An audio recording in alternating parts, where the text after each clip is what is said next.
I welcome you all my dear students to my channel engineer study. आज हम पढ़ने वाले हैं गाइस, ये जो सबटाइटल आप देख पा रहे हैं यहाँ पर जो हीरोइन है ये काफ़ी दुखी है और वो किसी से मदद मांग रही है हीरो से और कह रही है आई नीड योर हेल्प, मुझे ज़रूरत है तुम्हारी मदद की, तुम्हारी सहायता की। ठीक है, तो जब भी आपको किसी चीज़ की ज़रूरत होती है तो आप किस चीज़ का यूज़ करते हैं? नीड का। और जिस चीज़ की ज़रूरत होती है वो उसके जस्ट बाद आप लिख देते हैं। ये ट्रांजिटिव वर्ब है। ठीक है, इसके डायरेक्ट बाद आप उस चीज़ को लिखते हैं जिस चीज़ की आपको ज़रूरत है, उसके पहले आप सब्जेक्ट लिख देते हैं। ओके, यहाँ पर ये जो नीड है, आई नीड, ये नीड वर्ब की फर्स्ट फॉर्म है, प्रेजेंट फॉर्म है गाइस। ठीक है, तो ये प्रेजेंट सिंपल टेंस है। ठीक है, कौन सा टेंस लगा हुआ है यहाँ पर? Present simple tense. ठीक है, यहाँ पर देखते हैं, इसको अच्छे से डिटेल में समझते हैं। ओके, देखो, अगर आपने नीड का यूज़ करना आपको आता है तो आप इन सेंटेंस को ट्रांसलेट करके बताइए। ठीक है, मुझे आपकी मदद की ज़रूरत है, इसको कैसे इंग्लिश में बोलते हैं? I need your help. ठीक है, उसे आपकी मदद की ज़रूरत है, इसको कैसे बोलेंगे?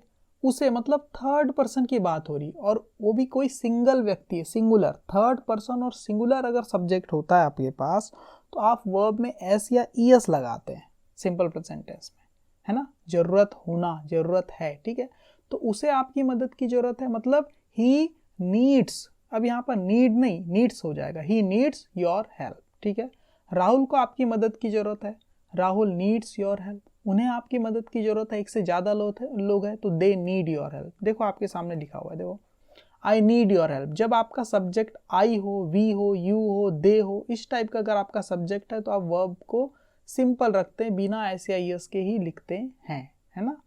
और जब आपका सब्जेक्ट हो ही, सी, इट या किसी का नाम, कोई सिंगल व्यक्ति किसी का नाम लिखा हुआ है, तब आप नीड्स का इस्तेमाल कर देते हैं, आप एस या ईएस लगा देते हैं वर्ब में। सही है, यही है रूल सिंपल प्रेजेंट टेंस का। ठीक है, तो मुझे आपकी मदद की जरूरत है, आई नीड योर हेल्प। उसे आपकी मदद की जरूरत है, ही नीड्स योर हेल्प।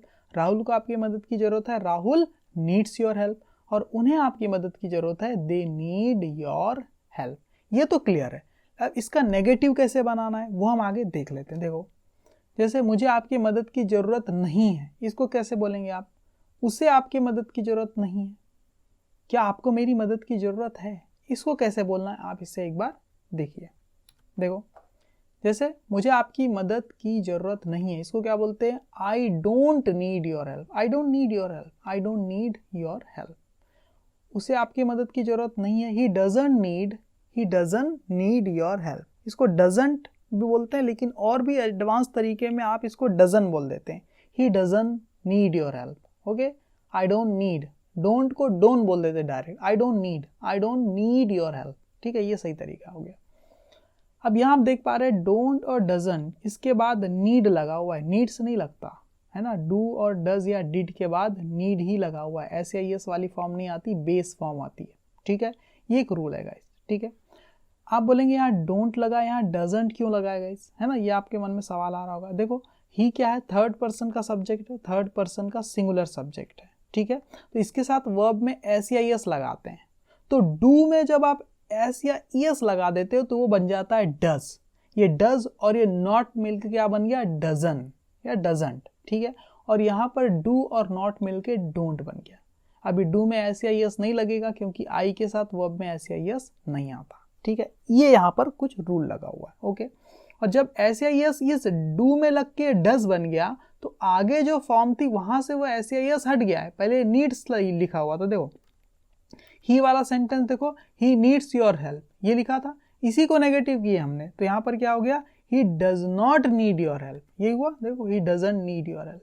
ठीक है, क्या आपको मेरी मदद की जरूरत है? इसको कैसे बोलेंगे? Do you need my help. ठीक है, डू से स्टार्ट होगा क्योंकि सब्जेक्ट यू है। ठीक है, तो आपको इन सेंटेंस में एरर फाइंड करना है। Find the error in the given sentences if any, अगर कोई हो तो, है ना?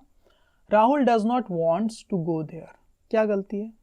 देखिए गाइस, जब डज लग गया है मतलब एस या ईएस वाली फॉर्म जो मेन वर्ब की थी वो फॉर्म अब डू ने रख ली, इसलिए वो डू डज बन गया। तो अब जो मेन वर्ब में जो एस या ईएस वाली फॉर्म थी वो हट जाएगी, वो बेस फॉर्म में आ जाएगा। ठीक है, तो राहुल डज नॉट वॉन्ट, यहाँ पर वॉन्ट्स नहीं आएगा, क्या आएगा? वॉन्ट आएगा, तो ये गलती यहाँ पर है। आई डोंट, देखो डोंट डू प्रेजेंट को शो कर रहा है, तो आगे पास्ट कैसे आ गया? वांटेड, है ना? प्रेजेंट के साथ पास्ट कैसे आ गया? प्रेजेंट ही फॉर्म आएगी, है ना? आई डोंट वांट आना चाहिए। Why do you need go there नहीं आएगा, why do you need to go there. देखो अभी समझ में आ जाएगा। देखो आगे, राहुल, ये जो सेंटेंस था ये गलत है, Rahul does not want to go there, ये सही है, ठीक है। I don't want to meet him, और why do you need to go there, go नहीं टू गो आएगा, इन्फिनेटिव लग जाएगा, क्योंकि दो दो वर्ब एक साथ कैसे लिख दोगे, नीड भी मेन वर्ब और गो भी मेन वर्ब कैसे एक साथ आ जाएगी, इसलिए इसको इन्फिनेटिव बना के टू गो करके लिख देते हैं, ठीक है, ओके। जैसे अब बहुत ही इंटरेस्टिंग चीज, जैसे Rahul has a car, have की HAVE हैव दिख रहा है ना आपको, हैव, इसी की SAIS वाली फॉर्म बन जाती हैज, ठीक है, हैज ये SAIS वाली फॉर्म है, तो थर्ड पर्सन सिंगुलर सब्जेक्ट था इसलिए मैंने हैज लगा दिया। Rahul has a car, Rahul के पास एक कार है। आई हैव अ कार, मेरे पास एक कार है। यू हैव अ कार, तुम्हारे पास एक कार है। ही हैज अ कार, उसके पास एक कार है। ये सिंपल बनाना सीखते हैं। अब इसको नेगेटिव कैसे बनाते हैं वो देखो। राहुल हैज अ कार का नेगेटिव क्या बन जाएगा, Rahul does not have a car. ये हैज हैव में चेंज हो जाता है गाइस। क्यों हो जाता है, क्योंकि ये SAIS वाली फॉर्म थी। अब इसका जो SAIS वाली फॉर्म का जो इफेक्ट था वो डू में आ गया और डू बन गया डज, तो अब ये फ्री हो गया। अब ये सिंपल बेसिक फॉर्म जो हैव थी उसमें कन्वर्ट हो जाएगा, ठीक है। Rahul does not have a car, ठीक है। I have a car, I do not have a car. यहाँ पर नेगेटिव डू था और यहाँ हैव तो बेस फॉर्म है, बेस फॉर्म वैसी ही आ गई, ठीक है। यहाँ डू का डज नहीं हुआ क्योंकि सब्जेक्ट आपका आई है, ठीक है। अब ये डज नॉट को आप डजन भी बोलते हैं। Rahul doesn't have a car, या फिर डजन भी बोल सकते हो, Rahul doesn't have a car. I don't, देखो डू नॉट को डोंट कॉन्ट्रैक्टेड फॉर्म है। I don't have a car, मेरे पास कोई कार नहीं, मेरे पास कार नहीं, I don't have a car, ठीक है। तो इस तरह से आप नेगेटिव बना सकते हैं। तो रूल क्या आपको याद रखना है, जब भी आपके सेंटेंस में डू लग जाए, डज लग जाए या डिड लग जाए, इसके बाद आपको कभी भी वर्ब की बेस फॉर्म का ही इस्तेमाल करना है, कोई दूसरी फॉर्म का इस्तेमाल नहीं करना है, ठीक है। ये आप देख सकते हैं ना। तो ये जो छोटा सा सेंटेंस था इसको हमने अलग अलग तरीके से एक्सपेरिमेंट किया, इसको नेगेटिव बनाया, इसको इंटेरोगेटिव बनाया, अलग अलग सब्जेक्ट साथ में रखा, हमने ये पहचाना कि ये कौन से टेंस में है। तो इतनी डिटेल के साथ अगर आप किसी एक सेंटेंस को देखते हैं तब आप उसको सही तरीके से सीख पाते हैं और डेली यूज उसको अपने डेली लाइफ में यूज कर पाते हैं, ठीक है। Okay, thank you very much my dear student. अगर वीडियो पसंद आया होगा तो कमेंट करके बताइएगा।